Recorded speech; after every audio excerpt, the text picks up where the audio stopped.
কিতা খবর বাইসা ভালো আসেনি। খুব সুন্দর লাগছে। এখানে পরিবেশটা ভালো, সুন্দর, সৌন্দর্যে ভরপুর একটা জায়গা। এটা একটা নতুন এক্সপেরিয়েন্স, নিউ জায়গায় আসছি, নিউ এক্সপেরিয়েন্স, মানে ভালো লাগছে। আর এই জায়গাটা আমাদের অনেক পছন্দের একটা। আসলে এখানে চারিদিকটাই অনেক পাহাড়, প্রাকৃতিক সৌন্দর্যে ভরপুর একটা জায়গা, অনেক বেশি সুন্দর অ্যান্ড অনেক বেশি ভালো লাগছে। প্রথমবারে সিলেটে আসছি, খুবই আনন্দিত আমি, এবং ঈদ করে এখানেও আমি খুবই আনন্দিত।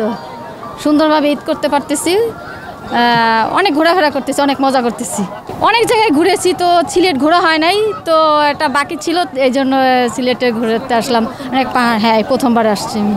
কিতা খবর বাইসা ভালো আসেনি। এখানে পরিবেশটা ভালো, সুন্দর, এবং আমরা অনেক দিন পর যাবত প্ল্যান করে আসছি যেখানে আসার জন্য, আজকেই আসতে পারলাম। আর কিন্তু অবশ্যই আমার সিটিংয়ে তো আসছি, আমরা বুঝতে পারবে না হইনা হরি আজ সিটিংয়ে বাসা দুনোয়ান লজিক, কিন্তু বুঝতে কষ্ট হয় আর কি।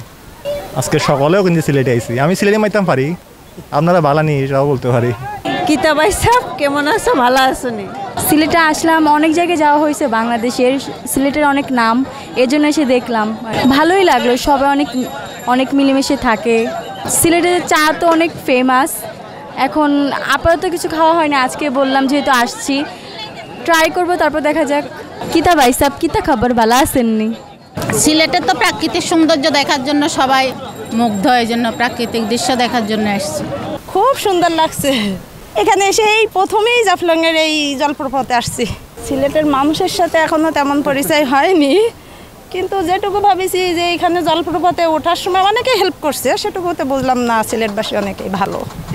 এই যে এখানে যেগুলো আরো পর্যটন এলাকা আছে ওইগুলা দেখার আগ্রহ, এই জন্য আসছে। এই জায়গা একটু সৌন্দর্য লিগে আর কি, ঘোরার জন্য ভালো জায়গা, এই জন্য আসলাম আর কি ঘুরতে। আসা হয়েছে এই জায়গা, মনে করেন যতই ঘুরি মন ভরে না, এই জন্যই মনে করেন আসা হয় প্রত্যেক বছরই।